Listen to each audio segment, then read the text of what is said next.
It's one of the weirdest things about AI right now.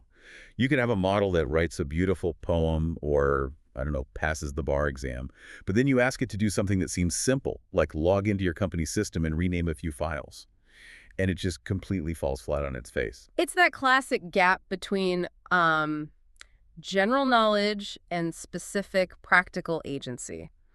Knowing facts is one thing.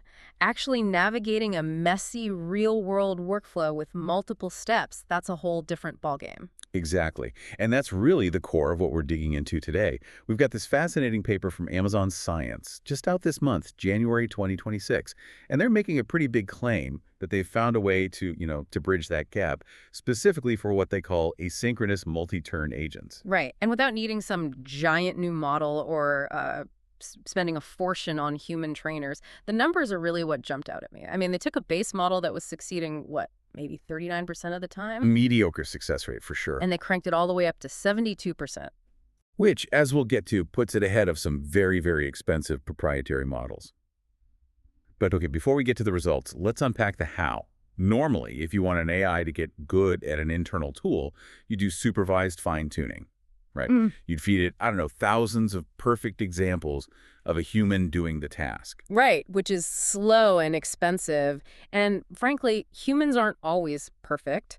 So these researchers, they flipped that idea. They use reinforcement learning, or RL, but the key was the feedback mechanism. They call it verifiable environment-based feedback. So instead of a human teacher grading the AI's homework, The environment itself does the grading. it either worked or it didn't. Precisely. They tested this on two platforms. One was App World. Think of it like a simulator for a personal assistant. And the other was something they call a deep search agent, which is basically an agentic RE setup. And just to clarify that for everyone, Agentic RAG means the AI isn't just pulling up a document. It's actively planning how to search, querying different places, then, putting it all together. Correct. And here's the clever part. They used what's called a sparse reward. The AI does all its work, goes through all the steps, and it only gets a reward signal, a thumbs up or thumbs down, at the very, very end. So did the code actually run? Did the file actually move? Exactly, it's binary. And because that feedback is so objective, you don't need a human in the loop. You just need a simulator that can say yes or no. Okay, let's get into the aha example from the paper, because this really shows the difference between just guessing and actual reasoning. The task was add bait prefixes to files and move non-current year files to the recycle bin. It sounds so simple to a person, but for an agent, that's a minefield. It took, I think, 32 separate API calls to get it done. You have to authenticate, list the files, parse the dates, loop through everything. And at one point, the agent just hits a wall. It tries to call a function, rename file. But the API says error because that function doesn't actually exist. And this is where a normal model would probably just, hallucinate, it pretend it worked and fail the whole task. But this RL-trained agent, it stopped. It recognized the error was real. It then checked the available tools again and figured out, okay, I can use the move file function to do the same thing. That's the behavioral change that I found so incredible. It wasn't just following a script, it was problem solving. It learned to check the documentation before writing code. Like a good junior developer, it Right. learned a strategy, not just a solution. It learned to verify its assumptions before it acted. So let's talk about the economics, because this has huge implications. Yeah. They used Qwen 2.532b as the base model, which is, a good open source model, but it's not the biggest one out there. Not by a long shot. But after this RL training, it hit that 72% success rate on App World. And for comparison, some of the big proprietary models like Sonnet 3.7 and 4.0 were stuck around 69%. So a smartly tuned open model actually beat the giants. Handily. And here's the real kicker. They did it with just 72 training examples. Wait, 72? You don't mean 72,000? No. Just 72. That's it. Because that feedback signal is so clear pass or fail, the model learned incredibly fast. The cost was something like 1 to 2% of what traditional fine-tuning would cost. That just completely changes the game for any company trying to automate internal workflows. But there has to be a limit, right?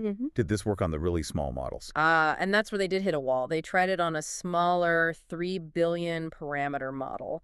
And it got a little better, but it ran into what the paper calls reasoning walls. Meaning it didn't have the horsepower to understand the problem. Pretty much. Specifically, it couldn't figure out when a question was unanswerable. If a task was impossible, the little model would just make something up, and no amount of RL training can fix that kind of fundamental gap in comprehension. So baseline size still matters for, like, common sense. But for these mid-sized models, this is a real sweet spot. And they also found that giving it harder problems first helped it learn faster, didn't they? Yes, a kind of curriculum learning. By throwing it in the deep end, it was forced to develop those robust error-checking habits much more quickly.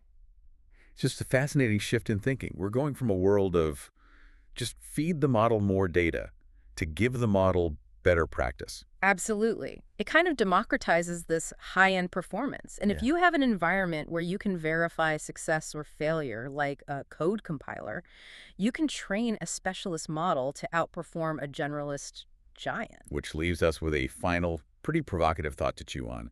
The study showed these RL agents learned to self-correct, to check their own assumptions, much better than the base models they started from. So if AI is starting to fix its own bad habits through practice, how long before a customized agent like this becomes more reliable than the human giving it the instructions in the first place? That's the question, isn't it? And we're going to have to answer it pretty soon. Something to think about. Thanks for tuning in to this deep dive. We'll see you on the next one.